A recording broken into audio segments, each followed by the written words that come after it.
সূরা আল বাকারা মদিনায় অবতীর্ণ।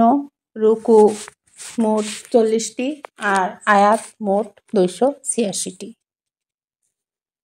এই সূরা বাকারায় প্রথম 4-5টা আয়াতে আমার আল্লাহ সুস্পষ্টভাবে বলছেন যে সেই কিতাব যাতে কোনো সন্দেহ নেই পথ প্রদর্শনকারী পরহেজগারদের জন্য, যারা অদেখা বিষয়ের উপর বিশ্বাস স্থাপন করে এবং নামাজ প্রতিষ্ঠা করে, আর আমি তাদেরকে যে রুজি দান করেছি তা থেকে ব্যয় করে, এবং যারা বিশ্বাস স্থাপন করেছে সেসব বিষয়ের উপর যা কিছু তোমার প্রতি অবতীর্ণ হয়েছে এবং সেসব বিষয়ের উপর যা তোমার পূর্ববর্তীদের প্রতি অবতীর্ণ হয়েছে, আর আখিরাতকে যারা নিশ্চিত বলে বিশ্বাস করে, তারাই নিজেদের পালনকর্তার পক্ষ থেকে সুপথ প্রাপ্ত, আর তারাই যথার্থ সফলকাম। এই আয়াত কয়টির মধ্যে আমার আল্লাহ স্পষ্টভাবে বলে দিয়েছেন যে এটি এমন এক কিতাব যাতে কোনো সন্দেহ সংশয়ের কোনো অবকাশ নেই। এ ইশারা পবিত্র আল কোরআনের প্রতি করা হয়েছে,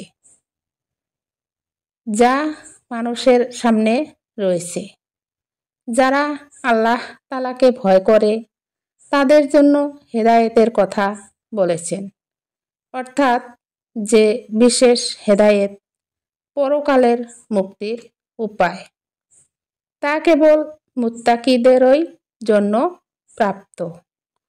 অবশ্যই আল কোরআনের হেদায়েত মানবজাতির জন্য সীমাবদ্ধ নয়, বরং সমস্ত বিশ্ব চরাচরের জন্য ব্যাপক। আমার আল্লাহ আরো স্পষ্টভাবে বলে দিয়েছেন, তারাই আল্লাহর প্রদত্ত সৎপথ প্রাপ্ত এবং তারাই পূর্ণ সফলকাম। আল্লাহকে যারা ভয় করে তারা এমন লোক যে অদৃশ্যে বিশ্বাস করে, নামাজ প্রতিষ্ঠা করে এবং জীবিকা থেকে সৎপথে ব্যয় করে।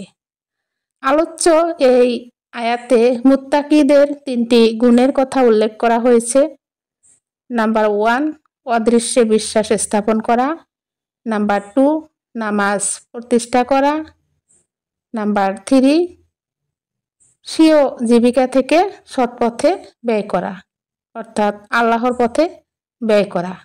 অর্থ এখানে ফরজ যাকাত, ওয়াজিব সদকা, নফল দান খয়রাত প্রভৃতি যা আল্লাহর রাস্তায় ব্যয় করা হয় সে সব কিছু বোঝানো হয়েছে।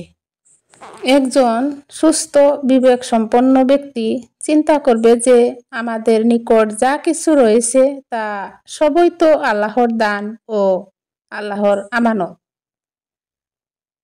এখানে আমাদের কোনো পার্সোনাল ক্ষমতা নয়, বা আল্লাহর উপরে পুরা ভরসা করতে লাগবো, কারণ আমরা ভাবতে লাগবো যে আল্লাহ দিয়েছেন বলেই আমরা পেয়েছি, আমাদের নিজের কোনো হাত নাই।